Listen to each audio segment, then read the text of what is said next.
Bah, on va partir du début, hein, Val d'Argenton. Pour toute l'équipe, tu cherches un peu toute ta... Bah, tu sais pas en fait à quelle sauce tu vas être mangé. Tu sais que toute la saison, tout le monde va... Enfin, hors saison, tout le monde va préparer ses voitures, tout le monde va vouloir les améliorer, tout le monde va arriver mort de faim. Tu fais partie de ces gars-là, tu vois, mais tu sais pas où c'est que tu vas te situer. Tout au long de l'année d'avant, on a eu des petits soucis sur de la perte un peu d'eau du moteur. Je crois que je fais la vidéo avec Adrien G3 et en fait, on s'aperçoit qu'on perd encore plus d'eau. Et puis, je l'emmène chez Ted et Pep pour faire la révision et Teddy fait la vidange, il trouve masse d'eau, il m'appelle, il me dit il y a un problème, il me montre l'huile et c'est vrai que nous on fait toujours les vidanges après chaque roulage et qu'on n'avait jamais vu autant d'huile que ça, enfin autant d'eau dans l'huile que ça. Donc bah ça se précise, au début on dit bah, c'est mort, on fait pas la première manche, pas trop l'envie de courir partout. Moi j'avais des soucis personnels qui faisaient que un peu moins de courage tout ça et donc je me dis bon bah allez c'est pas grave. Ça c'était moi dans ma tête et en fait bah, quand on se met à en parler, échanger sur le truc, il se passe 3-4 jours je crois, on se rappelle avec Ted et puis en fait ça se précise au fur et à mesure, on se dit attends ça fait une saison qu'on attend ça et non en fait on peut pas abandonner là. On appelle BM, donc le petit tuyau pour vous, c'est que les culasses d'M50, vu que maintenant c'est un moteur que beaucoup de pilotes utilisent, bah en fait ça existe chez BM, référence d'origine, tout ça. Et en fait on appelle grâce au fourrel, c'est Fred qui appelle, et il trouve la culasse en stock Allemagne. Donc en fait au plus ça va, au plus ça avance, et on se dit en fait c'est faisable. Donc on achète tout, on fait le truc, on emmène les pièces là où il faut les emmener. Il faut tout mettre vraiment ensemble pour que ça puisse fonctionner. Donc les pièces là, amener un tel, l'usideur, le gars qui fait la réfection de la culasse, le ci, le ça, et en fait tout se précise. On arrive à faire le moteur, donc enfin on arrive. La logistique pour nous, et puis bah, Pep et Ted comme d'hab. Puis il y avait plein d'évolutions, la boîte à vitesse, les pneumatiques, le châssis. 3 jours avant ou 4 jours avant, on y arrive. Donc la voiture marche, chauffe normal, on essaie, tout va bien. On arrive à la compète. Et là, bah en vrai, on découvre un truc qui est cool, qui me trouble un petit peu, et surtout les pneus. Enfin la boîte, bon, c'est un truc auquel on se fait vite, mais les pneumatiques, je galère. En vrai, je galère. À l'entraînement, je galère. J'arrive pas à donner de l'inertie à la voiture, j'arrive pas à la faire glisser en fait. Elle a toujours envie de se remettre droite. Je roule trop au rupteur parce que avant dans mon ancienne boîte j'arrivais pas à passer les vitesses alors que là en fait bah, c'est hyper facile. Donc petit temps d'adaptation mais ça va, je m'y fais mais je m'y fais pas en mode c'est la folie quoi. Je m'y fais en mode ça peut passer. Qualification bonne. Je crois que je fais 2 le premier jour, il me semble. Je crois ouais.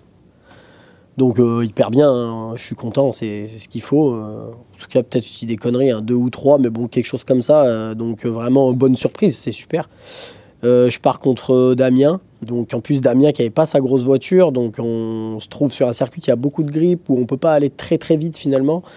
Et on est obligé d'user du pied gauche, du frein à main, voilà. Et en fait, tout va très vite, ça bascule en 2 secondes, dans le sens où... bah, je le fais mon run leader, parce que je suis mieux qualifié que lui. Donc ça se passe super. Et run suiveur, je lui rentre dedans, je crois, au clip 1, 2, 3, au clip 5.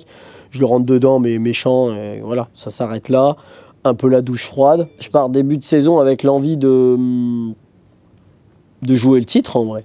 Voilà, je vais pas mentir, hein, je pars avec cet objectif-là. Je me dis l'année d'avant, 8e. Je peux quoi. Voilà, j'y vais mort de faim. Et trop mort de faim. Donc à partir de là, objectif de l'année, dans ma tête, je me dis il faut que tu te calmes. Voilà, il faut que tu te calmes, il faut que tu te calmes, il faut que tu te calmes derrière le volant. On cesse de me le dire, mais moi vous n'avez pas idée, derrière le casque, je me le dis, calme-toi, calme-toi, calme-toi, calme-toi. Donc en vrai, négatif, ouais, sur le premier plan, négatif en point, négatif, t'es là, tu tombes de haut, je rentre, je suis en colère contre moi, enfin je rentre, je vais au paddock, je suis en colère contre moi, surtout qu'au moment où je lui mets le choc, tout s'effondre, tu te dis, allez ça y est, ça commence comme ça déjà. Et puis bon, je dis, allez, il faut que je relâche la pression de ces 3 dernières semaines. Voilà, on boit, on rigole, on s'amuse, on fait les cons tous ensemble, on passe une super soirée. Je reviens le lendemain un petit peu plus fatigué, mais motivé et plus calme. Et j'y vais avec une autre approche. Donc je fais les qualifs. Et je crois que je gagne. Peut-être qu'on se trompe, mais en tout cas, je crois que je fais la pole. Ça confirme que je commence à voir comment la voiture fonctionne et tout. Et puis ouais, j'y vais avec une toute autre approche. L'envie d'y aller avec une autre approche, ça veut pas dire que c'est ce qui se passe. Ça veut dire je tombe contre le maire, j'ai jamais roulé contre lui et tout ça. Au même endroit qu'avec Damien, je lui rentre dedans. Et d'ailleurs, l'échappement rentre dans le pare-choc et vient de taper dans mon échangeur. Parce qu'il y a un échappement qui sort de la voiture. Ça le pousse un tout petit peu, il joue le jeu, il met pas un coup de volant pour accentuer le truc ou quoi, il joue le jeu, ça passe. Et en fait, c'est toujours comme ça. Dès que tu passes la première, après, c'est parti. Jouant, qui fait une erreur derrière moi, je fais un bon run leader. Bon, toutes mes battles, je pense que j'avais pas besoin que je le redise à chaque fois, mais à chaque fois, je fais des runs qui sont pas mal. Je fais des petites fautes et tout, mais franchement, pour une deuxième manche du coup, mais pour un premier week-end, j'étais assez content de l'adaptation et tout, donc ça va. Mais c'est vraiment derrière où j'ai du mal à me canaliser. Je pars plein de bonne attention, je me dis, j'y vais pas, et en fait, au bout d'un virage, je me dis, bon allez, Nick, en fait, j'y vais.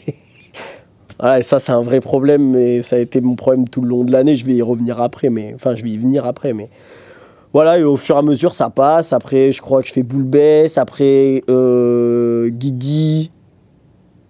Et après, ça finit Amar. Amar, en vrai, pour une petite anecdote, c'est qu'en vrai, je pars. J'avais jamais roulé contre Amar autant en entraînement qu'en compète, jamais de ma vie, donc. Je savais pas en fait à quoi je devais m'attendre et en fait je pars et Jason, bon pas le droit de sortir de la voiture, lui il avait gagné la veille.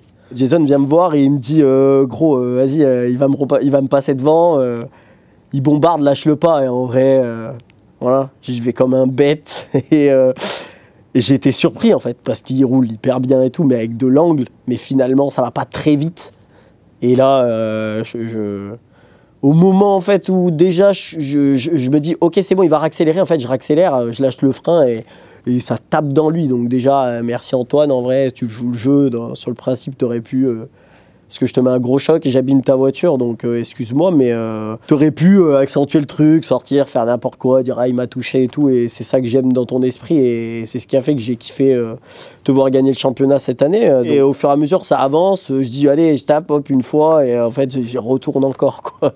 Et en fait au deuxième, pour le truc c'est que je le tape pas. En fait, c'est que ma roue vient toucher sa roue. Donc, en fait, j'ai pas de dégâts sur ma carrosserie et sa carrosserie sur la deuxième fois où je le touche. Mais vraiment, ma roue vient taper dans sa roue. Et on se retrouve... en fait, son volant, si vous voulez, comme il est braqué comme ça vient taper. Et en fait, ça vient remettre ses roues droites. Et là, pas le choix, quoi. Il n'y a pas le choix. Donc, pas grave. Enfin, premier podium en championnat, je crois. Ou même premier podium dans le drift. En vrai, avant la finale, je passe par toutes les émotions. T'es content, tu pleures, tu dis en fait deuxième, premier, c'est pas grave à ce stade-là, quoi. T'es comme un dingue. Donc super premier week-end. Dommage pour la première manche. Ça aurait pu me faire marquer des points et éviter que Jason et Antoine s'envolent au classement. Donc voilà pour le Val d'Argenton. Drift Cup, en vrai, tu finis, t'as fait deuxième à la première, on vient en mode s'amuser en fait, vraiment s'amuser, prendre du roulage, c'est pas très loin, tu peux emmagasiner et connaître de mieux en mieux ta caisse, donc t'y vas. Et j'y vais, je dis allez, je m'amuse, j'arrive, je fais des backwards, en plus là-bas c'est vraiment typiquement l'endroit parfait. Donc je fais des backwards, je m'éclate quoi, je passe une bonne journée d'entraînement, des qualifs difficiles, on avait le soleil dans la tête, c'était dur, mais un truc de fou, on voyait rien. Je crois que je fais pas des très bonnes qualifs. Le lendemain, écoute, on avance, hein, petit à petit, top 32, top 16, top 8, et en fait, au fur et à mesure qu'on va, on se retrouve avec des voitures, alors c'était bizarre là-bas, mais au fur et à mesure qu'on avançait, je me retrouvais avec des voitures de plus en plus lentes, parce que y avait des gars qui venaient, et en fait, il y avait tellement de différences entre les voitures rapides qui ont beaucoup de grip, et les voitures pas rapides qui n'ont pas de grip, que en fait, tout le monde se faisait sortir bêtement sur des road grips nuls, quoi. Donc, je tourne contre les berges, je crois en top 8, problème de boîte, et en fait, au fur et à mesure, ça avance. Et puis, je finis contre une voiture où, justement, Anthony Rocci, il me prévient, il me dit, Anto, attention et tout, je suis tombé contre lui, j'ai fait un road grip, la voiture va vraiment pas vite. Et moi, je me retrouve derrière lui, donc j'assure. Je déclenche, franchement, à 50 mètres de lui. Et en fait, dans le premier virage, je me retrouve contre lui, je dis, bon voilà, il faut que je me débrouille, et en fait, ça s'est bien passé. Donc voilà, deuxième course, enfin troisième course vraiment, deuxième podium, et là victoire, première victoire et tout, donc enfin j'étais hyper content, hein, ça fait pas très longtemps que je fais du drift, mais on attend tous ça, donc non, carrément top, rien à dire, et puis après c'est là que les choses, Croix-en-Terre-Noire derrière, c'est là que les choses ont commencé à se compliquer en fait. C'est vraiment le tournant de ma saison, mais d'un côté... tournant de ma saison, tu pars début d'année, je pense que tu es peut-être plus prêt un peu que les autres avec ta voiture, parce que j'ai déjà fait la saison d'avant. Ça s'est vite adapté, et en fait on se dit, ouais ça y est, la saison est lancée, c'est cool. Grossière erreur en fait, grossière erreur de notre part, et pour tout le monde. Toute l'équipe a constaté ça en fait, et je le reproche à personne, je suis pas là à dire, ouais on a fait les cons ou quoi, non, non. C'est une constatation, mais qui nous a tellement aidé par la suite, mais elle nous a collé un peu à la peau pendant 3 courses, donc... forcément, vous doutez, t'arrives, tu fais tes 2 premiers week-ends, tu fais 2 podiums, tu te dis, en vrai, allez, ça roule, quoi. Je pense que c'est humain. Peut-être pas, hein, ou peut-être pas, mais en tout cas, je pense que 3/4 des gens sont comme ça, se disent, allez, ça roule, ça va être une bonne saison. Du coup, tu te mets à moins penser au boulot et à te dire, ouais, allez, je vais me régaler et ça va avancer comme ça. Et tu penses plus tu penses au résultat, finalement, parce que 2 courses, 2 podiums, tu te dis, ouais, en fait, je pense que ça peut le faire, mais tu penses plus à la manière, comme... J'ai l'habitude d'y penser habituellement, à tout prendre en compte et tout ça. Et là, non, je me relâche, je pense. Et tout le monde le fait un peu. Parce que, bon, quand tu es pilote, une équipe, c'est une équipe. Il y a besoin de tout le monde, c'est certain. Parce qu'il n'y a pas de... Il n'y a pas de mec qui sert à rien, pas de personne qui sert à rien au niveau de l'équipe, quoi. Tout le monde a sa tâche et tout le monde... Si cette personne n'est pas là, elle manque au sein du week-end. Donc, oui, mais quand tu es pilote, les gens sont là pour ça, on n'oublie pas l'objectif, on est là pour s'amuser, on s'entend tous bien, c'est quand même un métier, un deuxième métier, mais c'est le plaisir, surtout avant tout, et du coup, tu viens en mode détente, donc tout le monde vient en mode détente. Il n'y a pas à dire, mes soucis personnels passent un peu... Du coup, j'arrive avec un peu de relâchement et puis en fait, voilà, Croix-en-Terre-Noire, on arrive. Je crois qu'on fait les qualifs, donc en vrai, je pourrais être champion de France des qualifs peut-être. Il faudrait compter que les points des qualifs, mais je pense que ouais, ça se passe relativement tout le temps bien. J'ai dû faire entre 1 et 6e toute l'année. C'est vraiment très bien, c'est un vrai aspect positif de ma saison. Et d'ailleurs, c'est ce qui la sauve, je pense, en termes de points. Donc voilà, ça confirme le truc. Tu dis, ok, c'est bon, on est prêt, t'as toujours la dalle. Et puis, comme d'hab, je pars comme un nulos. Voilà. Je pars à fond. Tu pars derrière quelqu'un et tu dois ralentir ta caisse, ralentir ta caisse, ralentir ta caisse, ralentir ta caisse. Et en fait, tu fais virage droite, le grand virage gauche. Et en fait, quand tu arrives sur le gauche là, si tu es à la même vitesse que le mec de derrière, tu fais ton transfert et en fait, tout le monde link. Surtout quand tu as une voiture qui n'a pas de grip. Tu links à bord, tu tires ton frein à main, t'ajustes et tu reprends tes gaz. Le problème, c'est que toi, quand tu es derrière, ce qui se passe, c'est qu'en fait, tu es derrière, tu vas linker au même moment que celui de devant. Mais quand tu vas linker, ta voiture, elle va ralentir 3 fois, 4 fois comme celui de devant qui n'a pas de grip. Et en fait, tu te retrouves à regripper, du coup. Donc, je fais un regrip. Et en fait, le problème qui se passe dans les coulisses, c'est que je fais mon run leader qui est bon, et dans ma tête, il est bon.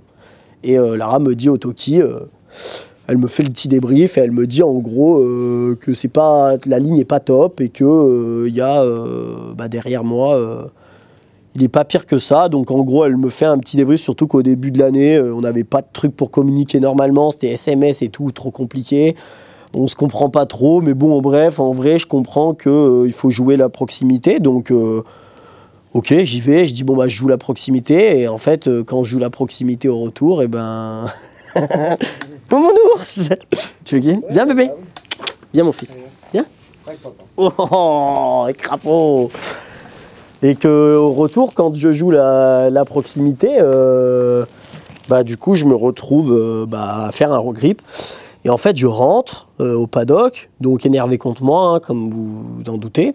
Et on se fait un débrief avec Lara et Denis. Et Lara et Denis, en gros, eux, étaient d'accord sur ce qu'il fallait dire. Et en fait, là-bas, un peu compliqué de regarder. Il y avait beaucoup de monde sur la zone spot. Et du coup, ils se retrouvent à regarder le live.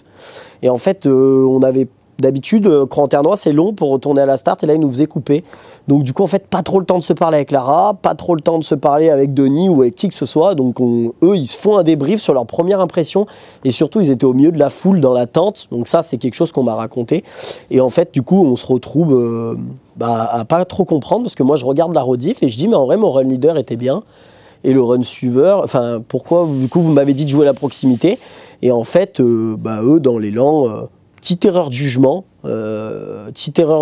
et surtout, je pense, petite erreur due à ce que je vous ai expliqué tout à l'heure et qui concernait tout le monde à ce moment-là, un peu le relâchement de l'équipe et se dire ça roule, donc vu que ça roule, on fait moins attention aux petites choses. C'est pas un truc de fou, on se dit pas, je suis pas là en train de le reprocher, hein. C'était vraiment une vraie analyse sur le moment, hein. Je leur en veux pas du tout et puis ça nous a aidé par la suite x10 et en vrai on n'est pas encore au championnat d'Europe. J'espère qu'on y viendra et j'espère que ça sera Lara qui me spottera, mais si ça arrive à ce moment-là, c'est un peu plus grave, il y a des conséquences. Alors que là, en vrai, on se dit, ça va dans l'ordre. On fait cette erreur-là parce qu'il y a eu ça et c'est comme ça qu'on avance. Donc, premier jour, décevant, mais voilà, hein, c'est comme ça. On apprend de nos erreurs et on enchaîne sur la deuxième journée. Dans notre tête, on part en se disant, allez, demain, ça ira mieux. Le lendemain, pareil, bonne qualif, je crois. Donc là, c'est ou 1 ou 2, je ne sais plus lequel dans le week-end. Bonne qualif, super et tout. Donc, pareil. Non, je pars avec si top 16, top 32, c'est bon. Donc, je fais pas la même connerie que la veille, vous vous doutez. Je me conditionne dans ma tête à pas en faire la connerie. Et puis, j'y vais, je fais un run qui est bien, ça roule. Top 16, je tombe contre Dufour. Premier run, il fait une grosse bêtise. Et moi, quand je suis en suiveur, je fais un beau run.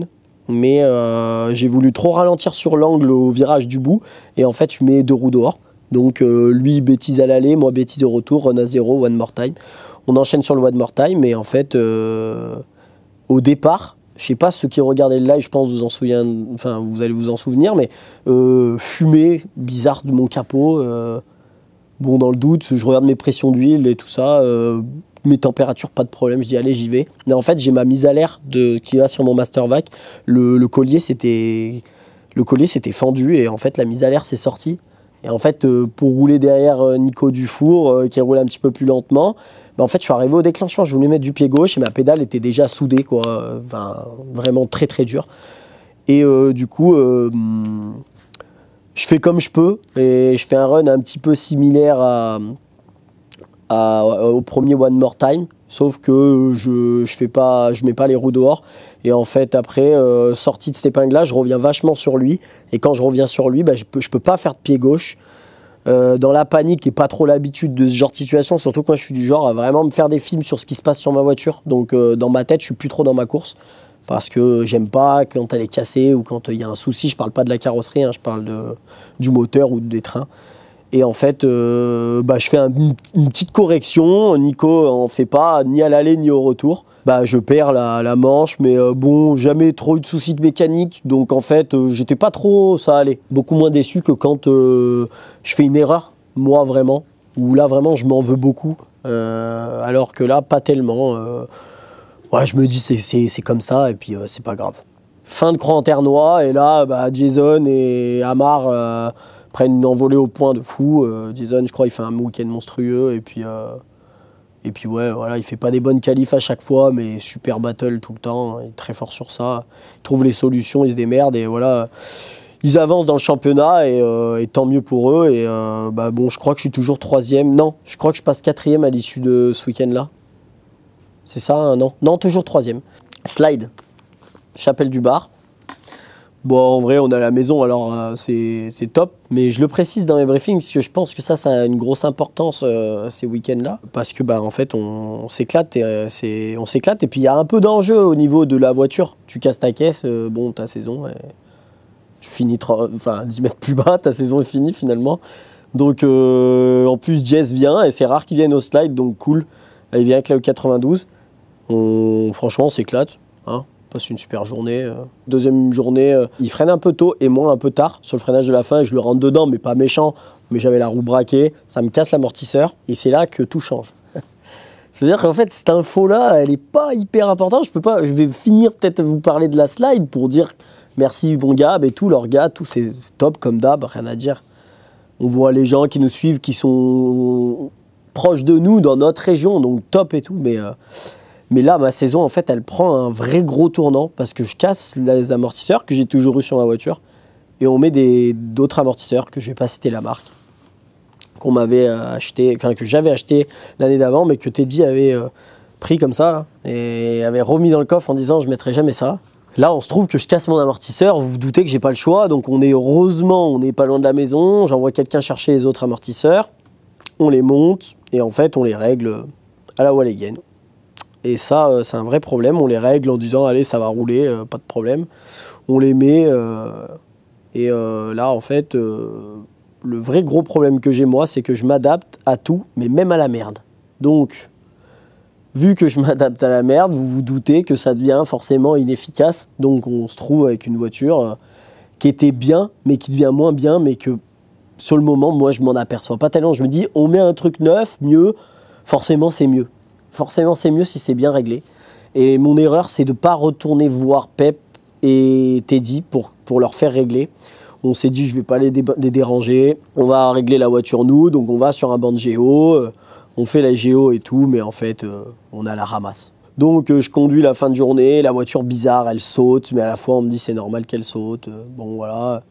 Moi, j'écoute un peu tout le monde, je me remets en question, je dis bon, c'est pas grave. C'est comme ça, je vais m'habituer. C'est juste mes autres amortisseurs, ils étaient morts, et puis bon, ça va rouler. On apprend qu'on est sélectionné pour le Drift Master, avant la Drift Cup Allemagne. Donc, on envoie une wildcard avec Jason, et on apprend qu'on est sélectionné pour aller faire le wildcard à Ferropolis, en même temps que ceux qui faisaient l'Airod, donc tous les collègues qui font toute l'année le drift avec nous, enfin tout le championnat, les Fourelles, Rochi, j'en oublie, mais on était un paquet quand même de Français. Et du coup, on dit, bah, en vrai, on sort de la chapelle, on a eu une petite mer, au moins on pourra régler, donc on se fait la Drift Cup. On part, c'était juste avant les vacances, de mois d'août, on part tous ensemble, on arrive tard là-bas, on fait la bringue le premier soir, on va pour aller à l'hôtel. T'en souviens? On va pour aller à l'hôtel. Les personnes de l'hôtel ne nous ont pas envoyé le débrief pour rentrer dans l'hôtel. Donc on fait toutes les boîtes. Déjà, on arrive à 1h du matin. Hein, donc le temps de chercher les boîtes, c'est 2h30 du matin. On ne trouve pas. Du coup, on prend la décision au bout de 2 heures qu'on tourne de rentrer dormir dans les voitures. Et l'anecdote, c'est que vous connaissez Denis, je pense un peu à travers les vidéos. Denis, c'est un gars, il dit jamais de problème, tout va toujours bien. Et on dort, on se réveille le lendemain matin. C'est la première fois que je voyais Denis avec une tête. Je me suis dit, ah ouais, là, ça va être vraiment une journée nulle. Donc, on a tous dormi 1h30, 2 heures, dans le froid, pas bien. Bon, bah, du coup, on y va, hein, on est là, on y va. On fait les qualifs, pas pire. Je crois que je fais 11e ou 12e, mais bon, c'est pas fameux, mais bon, voilà, ça passe. On vient pas pour rien, quoi, on va pouvoir rouler le lendemain. Et puis, j'arrivais pas avec la voiture. En fait, j'y arrivais pas, je perdais tout le temps l'avant. Et j'avais pas de châssis, en vrai. J'avais une sensation de comme si on tapait dans mon volant dans chaque transition. Donc du coup, dans les transitions, je prenais le frein à main, je lui faisais plus confiance. Parce que j'avais peur de prendre trop un gros retour et tout ça. Donc bon, voilà, on avance comme ça au fil de la compète. Je me fais sortir bêtement parce qu'on avait prévu des pneus pour certains, pour garder les Valino tout au long de l'année, et des pneus pour d'autres. Parce que j'avais regardé un peu comment tout le monde roulait et je savais qu'il y avait 3-4 caisses qui étaient vraiment rapides. Donc il fallait que je chose des Valino. Et en fait, je finis mon top 32 que je gagne en Zestino.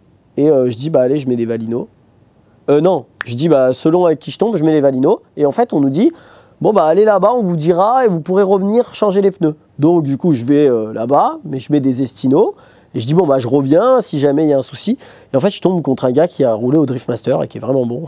Et du coup, je dis à la dame, je dois aller changer mes pneus. Et elle me dit, non, c'est trop tard, vous allez partir. Et en fait, c'est au dernier moment, quoi.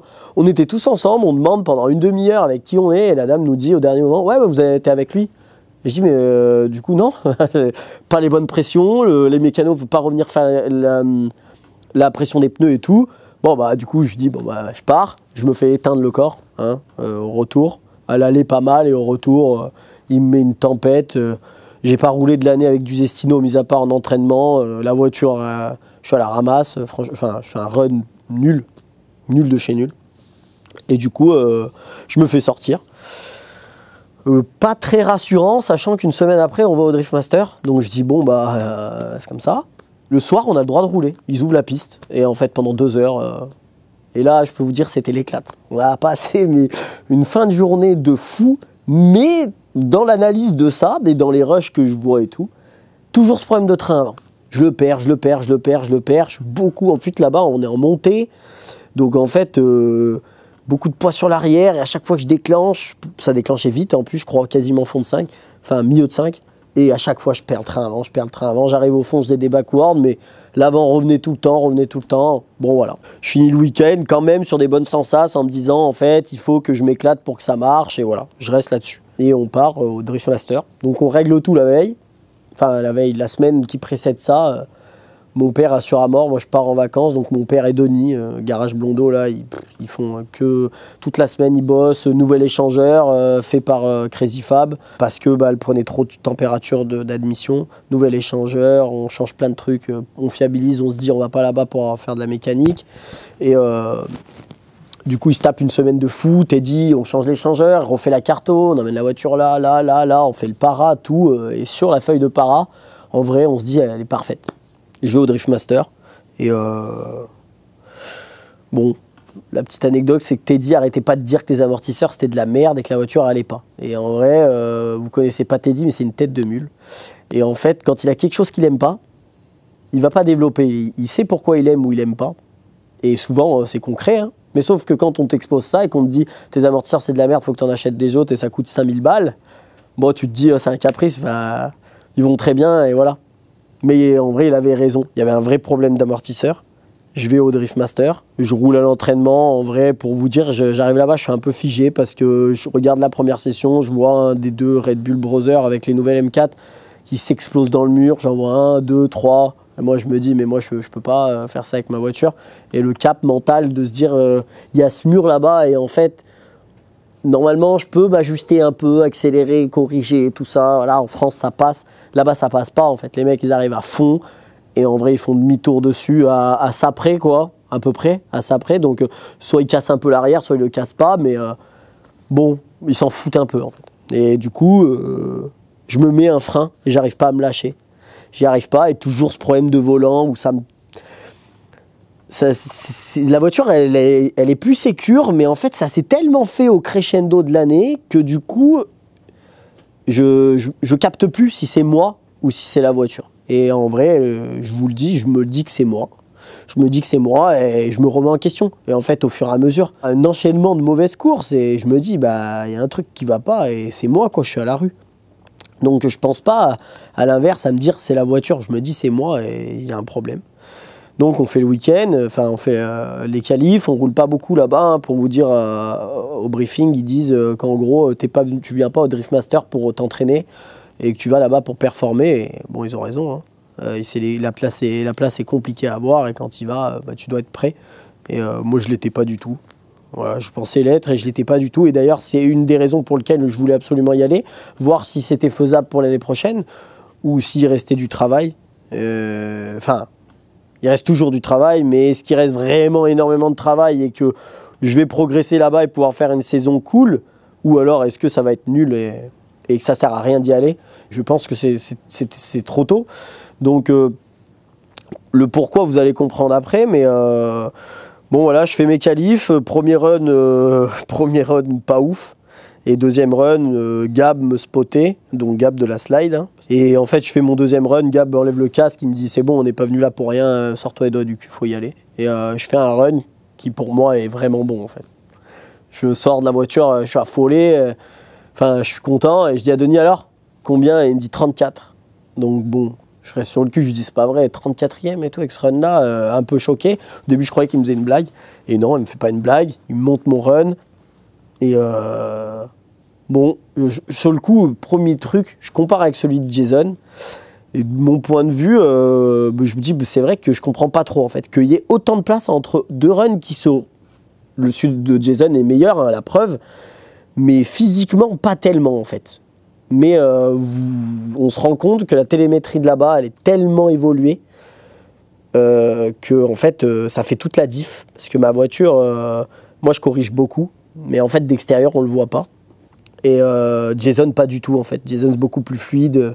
La voiture fait pas de mouvement, elle est, elle est à sa place et la télémétrie là-bas sent tout. Je rentre au paddock, je suis là, je dis bon bah il y a deux choix, soit je fais la gueule et je gâche le week-end de tout le monde, soit bah, je profite du truc de fou qu'on est en train de vivre, parce que c'est un vrai truc de fou, hein. Ceux qui ont joué à Forza Horizon, quand vous arrivez là, il y a les festivals et tout ça, c'est pareil mais en vrai, et c'est un truc de fou. Puis tu vois les mecs que tu idolâtres toute l'année rouler, qui sont là avec toi, qui font un peu la fête, qui dansent, qui s'amusent, et en fait tu te retrouves dans un mood incroyable, et du coup, bah, on profite de ça pleinement. Et puis, je retourne à la tente pour un peu ranger ou je sais plus quoi faire. Et puis, le papa de Jason vient me voir, donc Yannick. Il me dit félicitations. Et je lui dis, bah, je vois pas pourquoi. Il me dit, non, mais félicitations de rouler avec une caisse de merde comme ça.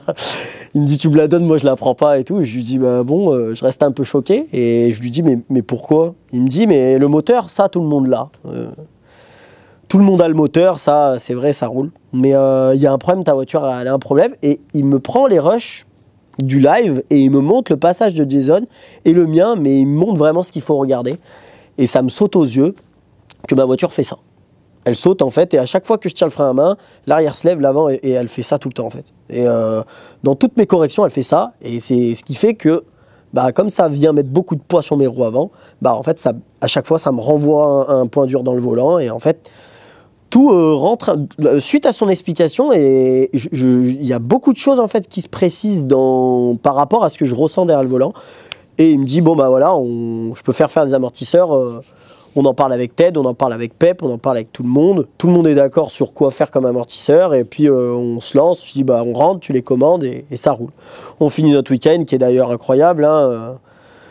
Merci à toute mon équipe et merci de vivre des moments comme ça, parce qu'on a fait la fête. Et on a fait la fête, on a regardé Jason qui a fait son top 32, tous les Français ensemble, la bringue, et l'ambiance, c'était intestable de vivre ça jusqu'à la finale et tout. Enfin, c'était incroyable. Donc on rentre en France et on se dit, voilà, on a cet objectif-là, avoir les amortisseurs avant Calmont, les amortisseurs et le pont, mettre un pont plus court, parce que je me retrouve avec trop de lag à chaque fois que je débraye et que je mets un coup d'embrayage, un peu trop de lag. En parlant avec Jason, il m'explique un peu ce qu'il ressent et ce que je ressens, et c'est vrai qu'on se dit peut-être un couple court, ça peut arranger aussi les choses. Donc au lieu d'avoir un 3,85, on met un 4,10 et on change les amortisseurs. Qui sont faits par DA Compétition, je crois que c'est ça. DA Compétition à Lyon, que je recommande, hein. Il a été incroyable, il a été vif surtout, et il s'est débrouillé pour tout nous faire vite. Je remercie aussi l'équipe Banesport, hein, Yannick, hein, qui m'a convaincu et qui a été vraiment fort sur ses explications et sur la manière de me montrer les choses. Entre-temps, Pep, qui a construit sa nouvelle E30 et qui peut enfin rouler avec nous, monte à piper, et je lui dis, s'il te plaît gros, la voiture ça va plus, est-ce que tu peux passer me la régler, même avec les anciens amortisseurs, pour que je passe un bon week-end, parce que franchement je ressentais plus rien dans la voiture, je m'amusais plus, elle me faisait peur et j'avais plus confiance en elle. Et c'est là que la magie opère. Pep vient, on prépare tout là, comme si le magicien arrivait. Bon, d'ailleurs, c'est un peu le cas, hein. Teddy, le magicien du moteur, Pep, le magicien du châssis. Et il arrive, et la met sur le pont, il regarde ses trucs, déjà sans même toucher, il voit qu'il y a 1000 trucs qui vont pas, donc nous on comprend pas. La voiture, elle sort du banc, elle a pas tapé, rien. Et en fait, il prend un mètre, Pep il prend un mètre, une corde avec des grandes barres en fer et tout. Je saurais même pas vous dire comment il fait, hein. Il prend et il voit qu'il y a un décalage de fou.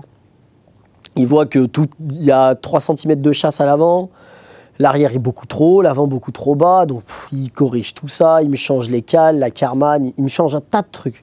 Et on passe vraiment 3 heures, enrichissant pour moi, parce que tout ce qu'il fait, il me l'explique, enrichissant pour Denis surtout, parce que Denis, la problématique, c'est qu'il apprend aussi en même temps que moi. Bien sûr qu'il s'y connaît 1000 fois plus que moi dans la mécanique et que j'ai rien à lui apprendre, hein, loin de là, mais on comprend.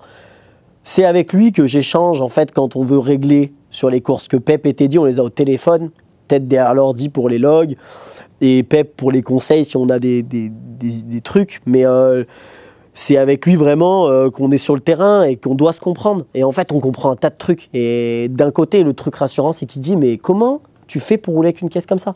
On en revient du coup au discours du père Banet qui dit c'est pas possible en fait. Et en fait on se dit ah ouais, en fait il y a de l'espoir que les choses s'arrangent et que ça aille mieux quoi, et que je retrouve une meilleure sensation derrière la voiture. Il règle tout, il la lève de 3 ou 4 cm devant, il la baisse de 4 cm derrière, donc la voiture se retrouve vraiment posée sur le cul. Et en fait je la bouge Donc il finit tout et tout. Je la bouge pour la monter sur la remorque sans faire de travers ou quoi. Déjà, je dis, il y a un truc qui est plus pareil. Mon volant, il est hyper souple. Vraiment tout bien et tout. Je pars en premier run à piper. Je fais une journée de fou. Enfin, je m'éclate. Je m'éclate à mort. Tout est incroyable. Tout est top en fait. Tout est top. Donc, j'ai pas encore changé les amortisseurs. J'ai pas encore changé le couple. Mais la voiture, elle se comporte. Le volant, il est facile. Je le jette. Il revient tout seul. Et Pep et Ted viennent me voir et vraiment me conditionnent à me dire, et ils le disent à Denis et à moi en disant, les gars, la voiture, elle doit faire comme vous avez envie que ça soit. C'est pas à vous c'est pas à toi à t'adapter et ni à toi, Denis, d'essayer d'arrondir les angles. La voiture doit faire comme tu as envie qu'elle fasse. Vous voyez, on a perdu 3 week-ends dans tout ça, mais on a gagné un temps de fou dans tout l'avenir qu'on aura là-dedans, je l'espère, hein, mais on a gagné un temps de fou, mais parce que tout s'est passé en tellement peu de temps, d'accord? À la fois c'était long, mais à la fois c'était court, qu'on a eu un tas de trucs qui ont fait que j'avais les sensations de ce qu'on avait changé, on avait les sensations des erreurs qu'on a fait. Tu vis, à chaque fois que tu as fait une erreur, tu rajoutes l'émotion, la frustration de ne pas rouler ou de te rater, et tu sais que c'est à cause de ça, et en fait tu prends une grosse claque dans ta gueule, mais en fait elle te fait avancer x10 sur le moment, et c'est ce qui nous arrive. On roule, on passe un super week-end, bon, le lendemain, je roule avec les 2,85 qu'on avait achetés pour le Driftmaster et j'essaie de les passer à piper pour pas abîmer mes 2,65 qui sont interdits sur le championnat. Et les roues de bosselet, j'abîme mon pont, on change le pont. Du coup, vu que je mets un pont plus long, je pars, je fais patiner l'embrayage. Vu que ça tourne trop vite, j'abîme l'embrayage. Bon, bah, c'est pas très grave, on a changé l'embrayage. On a passé une journée un peu speed et tout ça, mais bon, c'est pas dramatique. Un peu frustrant pour ceux qui sont montés me voir, vu qu'on est à la maison, mais bon, c'est pas dramatique. On arrive à réparer, je fais 2 runs de fin de journée, mais j'ai énormément roulé le samedi, je crois on passe une vingtaine de pneus, et je m'éclate. C'est plus du tout la même voiture. Là, vraiment, on est sur... c'est incroyable. Le changement, incroyable, et j'aurais jamais pu penser que des réglages comme ça puissent me changer la sensation de volant, et le feeling que j'ai avec la voiture, j'aurais vraiment jamais pu penser ça. J'ai pas une grosse expérience là-dedans, j'ai fait du kart, mais il n'y a pas d'amortisseur, c'est pas pareil, même si les réglages sont hyper importants, je ressens pas du tout la même chose. Donc, non, voilà, gros gap, merci encore à toi, mon Pep, merci à Ted, merci au Père Banet, parce que vraiment, c'est là que ma saison, pour moi, a recommencé. C'était un très bon début, un très mauvais milieu, pour tout le monde, dans la tête et au niveau résultat, mais hyper enrichissant, vraiment très très bien, et ça c'est encore une fois grâce à vous, c'est grâce à vous qu'elle marche, c'est grâce à tout le monde, enfin c'est grâce à tout ce petit monde qu'elle fonctionne. Merci encore à toi mon Don, parce que voilà, t'as pas lâché l'affaire, à chaque fois vous croyez en moi, et ça a pas de prix, voilà. Donc on finit pipé, et on change les amortisseurs. Crazy Fab me refait une barre stable derrière sur mesure. Il est pareil, hyper réactif. Merci à toi, Kevin, hein, Kevin Fayol, Crazy Fab. Merci beaucoup. À chaque fois, tu es réactif et tu nous sauves. Parce que Pep est plus loin, donc c'est compliqué niveau distance, alors que Kevin est à une demi-heure de chez moi. Donc, encore une fois, merci. Et il me fait ma barre stable, on monte les amortisseurs. Voilà. Non, je crois que même il me fait ma barre stable, on n'a pas encore les amortisseurs. Où on les a montés la veille, enfin bon, comme un peu avant Val d'Argenton, tout se précise, on change le pont, mon père court chez Banet, il change le pont, les internes, les trucs, bon voilà, on arrive tout à mettre ensemble, j'arrive à Calmont, la voiture, n'importe quoi, c'est encore pire que, enfin j'aurais jamais pu penser, Jason, il me dit tu vas voir une fois que tu auras goûté des amortisseurs et des vrais, tu vas halluciner, et là, oui, en vrai, j'étais sur le cul que ça puisse changer ça comme ça, quoi. La voiture, elle était... on avait tout qui était serré à fond, donc il y a 30 tours de réglage sur l'arrière, et tout qui était serré à fond, déjà je sentais que ça grippait 2 fois plus qu'avant. En fait, avant on avait le ressort, pour le petit terme technique, sur le corps d'amortisseur, et maintenant on a le ressort qui est à l'emplacement d'origine sur une E92. Donc en fait c'est beaucoup plus progressif, ça amortit et ça verrouille. Et tant qu'on n'a pas goûté ça, on se dit pas que c'est possible, mais en vrai, ce que je vous dis, c'est vraiment la sensation que j'ai. Et le pont 410, super, parce que en fait, quand je fais des clunches et du frein à main, quand je suis derrière en proximité, quand je lâche l'embrayage, j'ai moins le ouin, c'est vraiment beaucoup plus réactif en fait. J'ai moins l'impression de faire patiner l'embrayage, et je me retrouve avec un feeling encore plus fou. Donc on fait les qualifs le dimanche, je crois que je fais 6e. Il y avait un niveau de fou, un niveau de malade. tout le monde était en pleine forme, on rentrait tous du Driftmaster, les Rochi, les Banets, les Fourelles, voilà, on était tous morts de faim, les voitures au fil de la saison évoluaient de plus en plus, et je fais pas des super qualifs, c'est vrai, vraiment je fais pas des super qualifs, mais bien quand même, hein, faut pas se mentir, je fais un premier run qui est bien, je voulais améliorer au deuxième en essayant de passer une vitesse de plus pour avoir encore plus d'allonge, je me rate, la voiture elle tire trop à l'intérieur, j'avais dégonflé les pneus, desserré les amortisseurs, en mode la dalle à mort, tellement qu'il y avait du grip, je tordais les vis d'arbres. Donc pour vous dire, et là on se dit, il y a un truc de fou, c'est que la voiture elle a encore un potentiel de dingue parce que je suis à un tiers du réglage en souplesse de mes amortisseurs, et plus tu baisses, plus tu as du grip. Et ma voiture est déjà trop rapide, ça veut dire que j'arrive pas à rouler avec plus de grip. Donc c'est positif, mais ça fait que j'améliore pas à la deuxième manche qualificative. Et après, bah, on part pour les battles. C'était incroyable, hein. On a passé une journée de fou, hein, pour tout le monde. Je fais le top 32 derrière Ouvier, c'est ça, de la team SRG. Je fais un bon run aller, bon run retour, il roule bien, je roule bien, une bonne battle.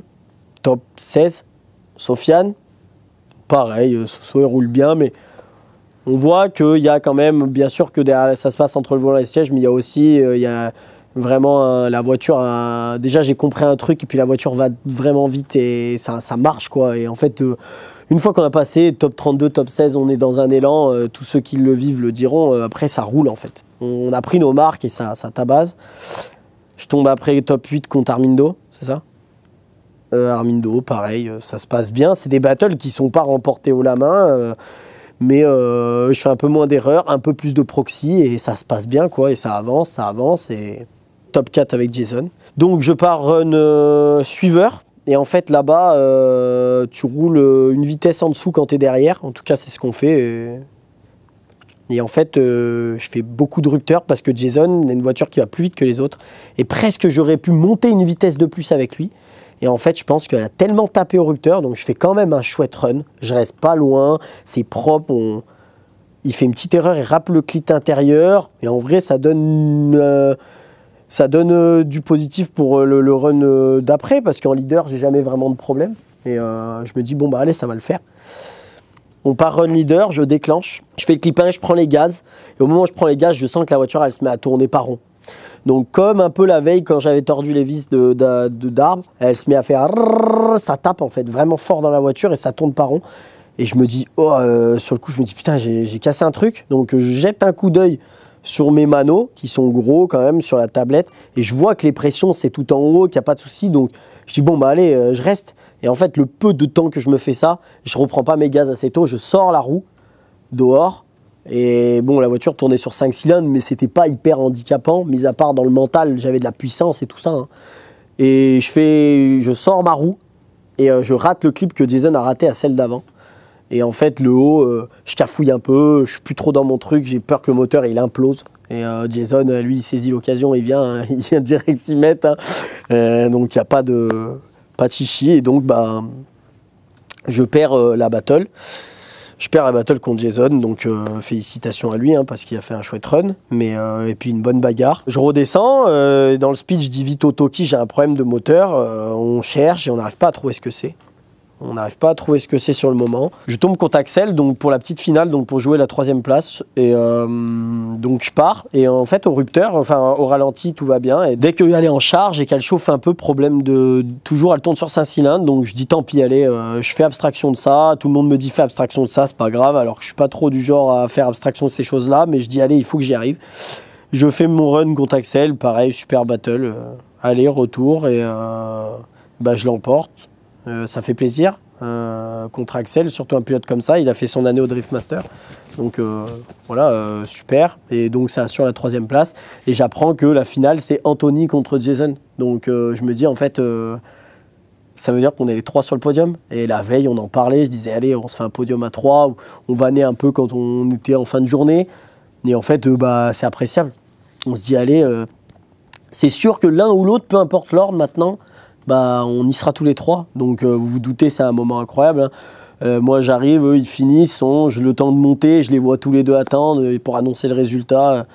voilà, on passe un moment fort avec tout le monde, quoi. Surtout Calmont, le public, t'es à 10 mètres d'eux, ça hurle, y a de l'ambiance. C'était vraiment un moment incroyable et merci à vous tous de vous déplacer à chaque manche parce que vraiment, c'est un sacré moment et ça donne envie d'en vivre tout le temps des comme ça parce que on les oubliera pas, quoi. Voilà pour Calmont. Petit détour en Espagne, c'est super bien passé l'Espagne, sauf que j'ai eu un problème de pont. Mais bon, pas dramatique, j'ai un souci dans le pont, donc du coup on a remis un 3,85 plutôt qu'un 4,10. J'ai roulé la veille bien comme ça, bon ça le faisait, ça roulait. J'ai passé un bon week-end, on a passé un bon week-end là-bas, ça faisait du bien. Pareil un peu, même délire que les Drift Cup et tout ça, parce qu'on y va un peu avec de la détente. Je me fais sortir en top 4. Je me fais sortir en top 4 parce que je fais un run leader où vraiment je vais beaucoup plus vite que le suiveur. Mais dans mon run leader, je fais une petite correction.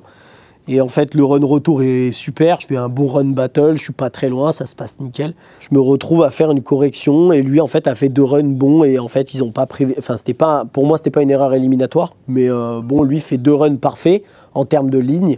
Après, j'ai plus de proximité, tout ça. Ils choisissent de partir sur la qualité de la ligne plutôt que, malgré que je rate pas de clip, tout ça, mais bon, ils préfèrent jouer sur la fluidité et ils me sortent. Donc je tombe contre Torochi et je me retrouve à faire, on fait une bêtise. Comme on a changé tous ces trucs-là, les amortisseurs et tout, on se retrouve à devoir avoir un problème avec le train avant, je perdais mes pneus. Et en fait, je dis, pour la finale, parce que je voulais absolument tomber contre Diogo, je dis au Toki, à Lara, dis-leur d'aller chercher les pneus. On change les pneus pour la finale contre Diogo parce que je commence à perdre l'avant. D'où mon erreur en leader contre celui contre qui j'ai perdu juste avant. Parce que j'ai fait ça et en fait j'ai perdu l'avant, j'ai braqué et j'ai pris un retour trop fort. Et en fait du coup je sais que je perds. Et en vrai ça me blase un peu quand même. Je suis pas énervé mais ça me blase. Et je dis allez c'est pas grave. Je suis à la finale contre Rochi, je dis allez faites-vous pas chier, on change pas les pneus. Et en fait, je fais l'erreur en x10. Je fais un tête à queue et a failli à 2 doigts. Anto, il me rentre dedans. Ça aurait pu être nul.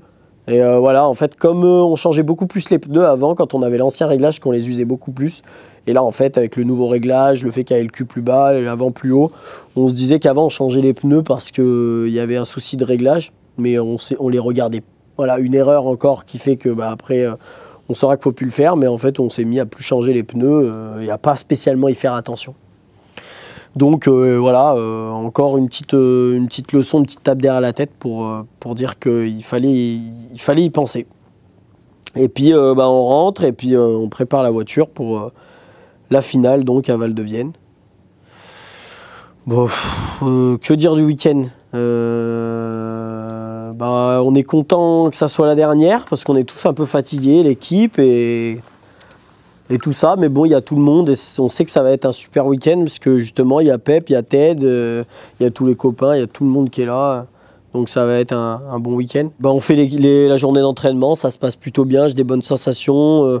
Il y a les Ukrainiens qui sont là, on voit qu'il y a vraiment 4-5 voitures qui vont très vite. Beaucoup plus de pilotes qui roulent très bien, mais il y a vraiment 4-5 voitures qui vont très vite, dont la mienne, donc c'est positif. Mais la piste est très difficile parce qu'en fait, il n'y a pas d'endroit où on peut spécialement vraiment se retrouver longtemps dans la porte. On est plus à l'arrière du véhicule, donc quand on est suiveur, on fait plus une ligne leader, même en étant suiveur, mais avec de la proximité. Donc on se retrouve dans la fumée en fait. Plutôt qu'être à côté, on se retrouve derrière, donc dans le flux de fumée, on voit pas grand chose, on a vite fait de se perdre. Donc journée d'entraînement se passe bien et je me retrouve avec le même problème de pont qu'en Espagne, alors qu'on l'a tout refait une deuxième fois. Donc le soir, on finit l'entraînement et le soir, on se dit il faut qu'on remette un 3,85 et Denis, il dément pas, il dit c'est mort, je veux pas. Donc Denis, à 10h30 du soir, il décide de le démonter, de tout le refaire. Et là, il se passe un vrai truc, c'est que Teddy arrive, Pep arrive. Et en fait, je me retrouve avec les 3 qui refont le pont. Et à chaque fois que quelqu'un vient, il regarde, il dit « Oh, les 3 ensemble !» C'est vrai. Hop, et ils se cassent, ils disent rien d'autre. Donc pour vous dire qu'on se retrouve avec un... Voilà, je me dis c'est un truc qui est cool, j'ai roulé toute la veille, j'ai mes marques avec un pont. C'est toujours embêtant de devoir rechanger ses réglages pour le premier run de qualification. Et en fait, ils arrivent à réparer, ils disent ouais, il relâchera jamais, c'est bon, c'est parti. Donc ils changent le pont, ils finissent à minuit, nickel. Mais parfait. Donc je fais mes 2 runs qualif et donc je fais 4. Bon bah c'est pareil, hein, c'est des bonnes qualifs. Moi après à la fin de l'année c'était quand même la course des qualifications, donc on avait tout le temps envie de se tirer la bourre et de faire la pole sur les qualifs, hein, parce que bah forcément on marque des points. Surtout que j'arrive là-bas en étant 3e avec Jocelyn Janin qui est pas très loin derrière moi, donc on savait que tous les points du week-end allaient compter, et autant pour la place de Janin et de moi que de Jason et de Antoine, parce qu'ils les deux faisaient la course, moi je pouvais pas les rattraper. Enfin j'aurais pu rattraper Jason, mais il aurait fallu que je gagne tout et que lui ne fasse aucun point, ce qui n'était pas faisable, hein. Mais voilà, on se dit bon bah on y va quand même. Moi j'y vais dans l'idée surtout de garder ma 3e place. Et en fait je fais mes qualifs qui sont bonnes. Je fais mon top 32. D'habitude, j'ai envie d'y aller, mais je me dis, allez, il faut penser au classement général. Il faut vraiment que je me casse la tête à pas faire de proximité s'il n'y en a pas besoin, parce qu'à l'aller, Lara me dit dans le Toki qu'il a fait une énorme erreur, il a fait un tête à queue. Donc en vrai, j'avais juste à assurer mon run. Donc désolé pour le spectacle, il fallait vraiment pas que je tente le diable. Donc je fais un run qui est bon, mais voilà, pas spécialement loin, pas spécialement près, mais ça passe. Et au fur et à mesure déjà la fin des qualifs, plus le début, mon top 32, je trouve que ma voiture vibre, mais on en parle avec Ted et tout ça, et c'est vrai qu'on voit sur les vidéos qu'il y a, je fais beaucoup de pied gauche là-bas, donc les roues se bloquent, donc on se dit, bon, bah, il doit y avoir un plat sur les pneus. On vérifie quand même tout le train avant, Denis vérifie tout et tout, bon, rien de spécial. Je chauffe, je me présente à la start, à côté d'Amar, et en fait, il y a un vrai truc, c'est que ce qu'il faut se dire dans tout ça, Antoine, si tu regardes ça, je t'adore, hein. Si je sortais à Amar, Jason était champion de France. Et en fait, j'avais autant de pression pour moi que pour lui, que pour Jason, parce que je voyais en fait ce qui reposait sur moi. Et j'avais vraiment envie de gagner cette battle, déjà pour une revanche avec Antoine du Val d'Argenton, et puis pour Jason. Et on chauffe un premier coup. On se fait, on nous dit vous devez retourner chauffer, parce qu'ils ont perdu la télémétrie sur le coffre de Nicolas Dufour. C'est-à-dire que Nicolas Dufour est revenu, nous on était à la start, il venait d'annoncer le résultat et donc Nicolas avait gagné je crois, et en fait il cherchait la télémétrie. Donc on attend, et ils nous disent retournez chauffer. Je retourne chauffer, donc Antoine part avant moi de la ligne de chauffe, et moi je le suis et je mets des grands coups de volant, à droite, à gauche, je freine pour me présenter à la start, et j'entends comme une durite d'eau ou d'air qui se démanchonne et un bruit de ferraille. Du coup, le startliner nous fait signe, ok et tout. Je dis non, il faut vérifier. Il regarde dessous, pas d'huile et tout ça. Il vérifie et il voit que y a le pneu crevé à droite. Et en fait, la jante, j'avais dû taper un vibreur parce que les vibreurs à Val-de-Vienne sont hard. Et en fait, la jante s'était fendue. Et avec la pression que je lui mettais en faisant chauffer le train avant, et ben là où il y avait la fente, donc c'était pas possible d'y voir. Là où il y avait la fente, en fait la collerette du pneu avant donc est tombée, donc le pneu s'est dégonflé. Et bon, vous imaginez qu'après ça, j'étais en colère. Voilà, j'étais en colère parce que j'étais frustré de. Déjà, je me suis dit que ma 3e place allait s'envoler parce que Jocelyn Janin était au top 32. Alors, il n'avait pas marqué beaucoup de points à la qualif parce qu'il n'avait pas fait une bonne place. Mais il allait quand même... je sais qu'en battle, il est très fort.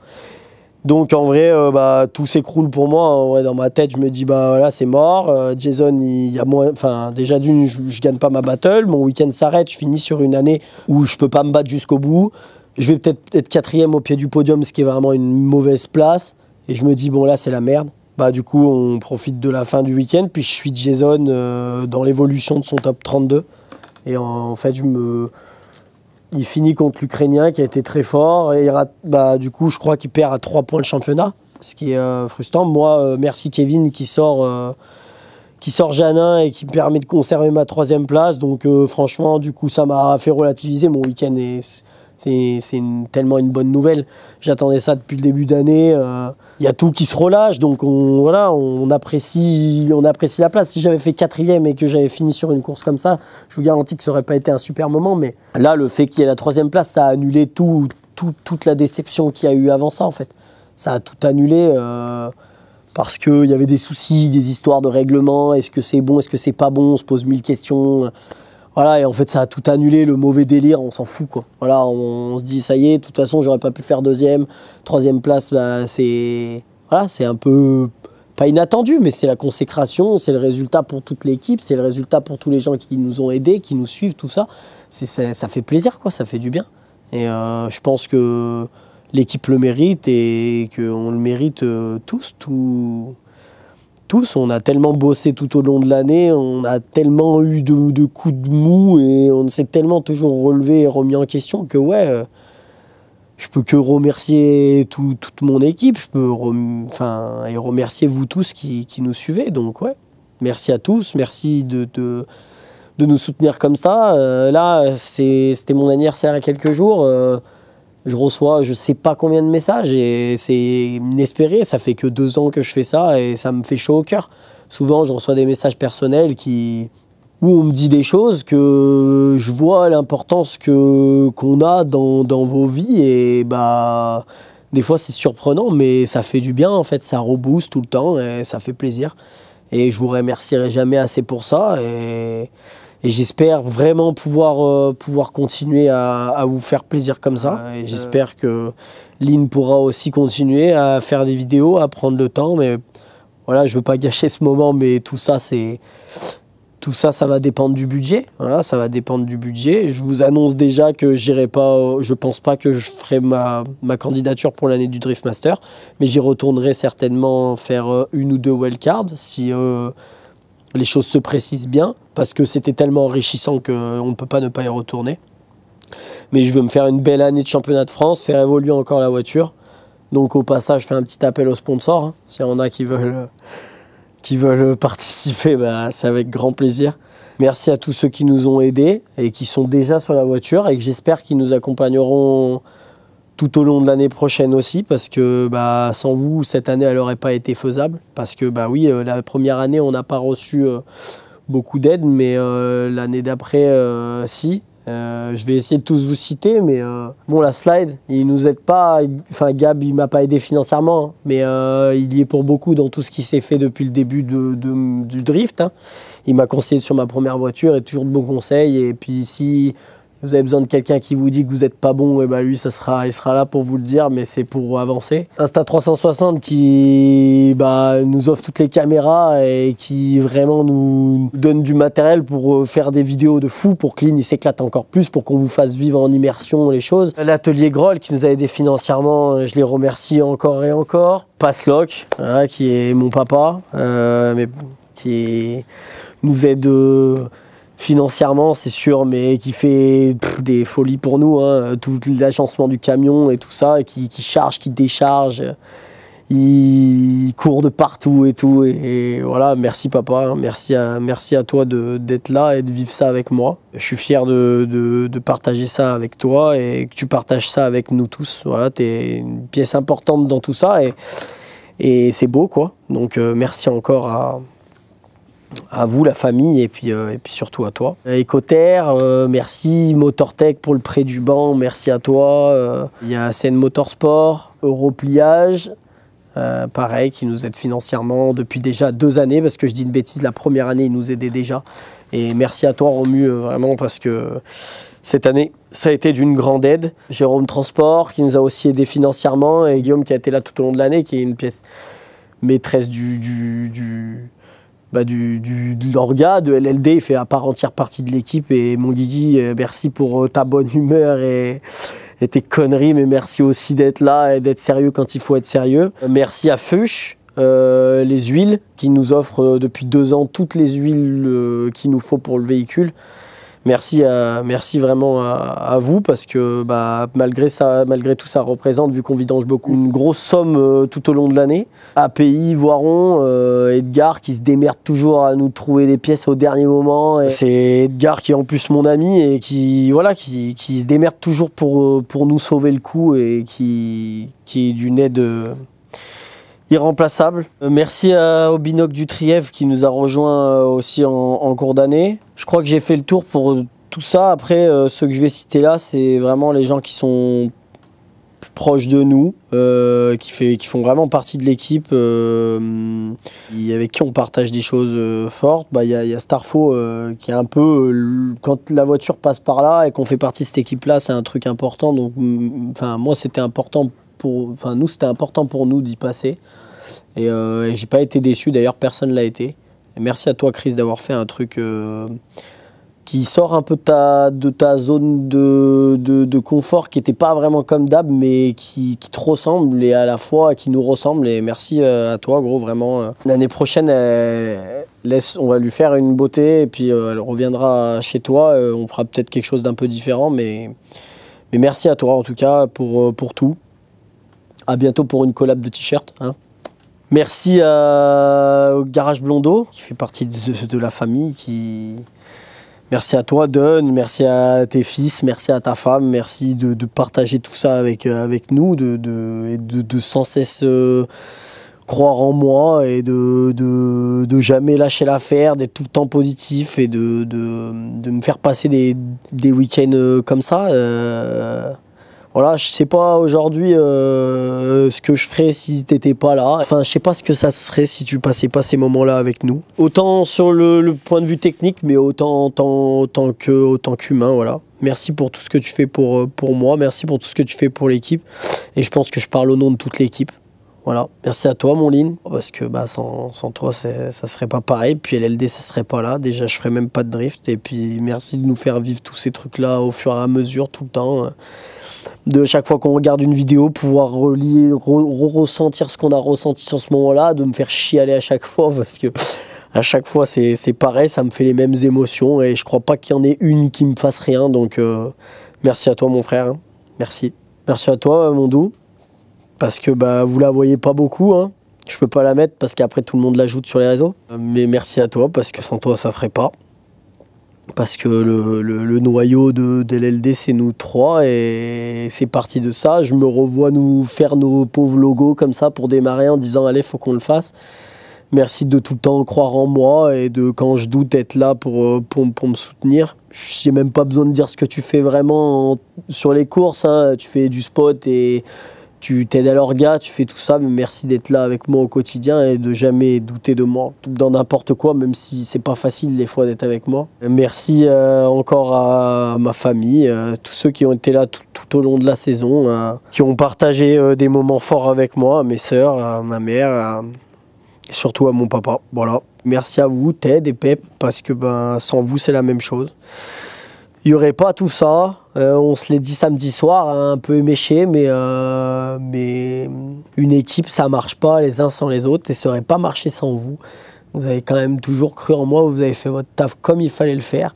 Et je ne fais pas ça pour gagner quoi que ce soit, je fais ça parce que si quelqu'un veut construire sa voiture et passer un chouette moment à la construire, même si ce n'est pas toujours facile, autant financièrement que mentalement, c'est les bonnes personnes. Parce qu'il n'y a pas plus passionné qu'eux et sans eux, j'en serais pas là. Et c'est eux qui font que aujourd'hui elle est ce qu'elle est et que je peux l'exploiter pour avancer et que elle va avec la continuité de nos ambitions à LLD et à nous tous. Je vais quitter mes lunettes pour la fin. Je les ai mis parce que j'ai les yeux un peu éclatés avec le boulot et que Lynn me force à les mettre. Mais merci à tous. Merci pour tout ce que vous faites. Je l'ai déjà dit tout à l'heure, mais j'espère que ça ne s'arrêtera pas et qu'on va pouvoir continuer à vous régaler autant qu'on le fait aujourd'hui, voire plus. J'espère que l'année prochaine, enfin pas l'année prochaine, l'année d'après, en 2024, vous me regarderez à Red Bull TV et que je pourrai vous régaler là-bas. Merci à tous et puis on se retrouve en 2023. Je vous aime. Ciao, ciao tout le monde.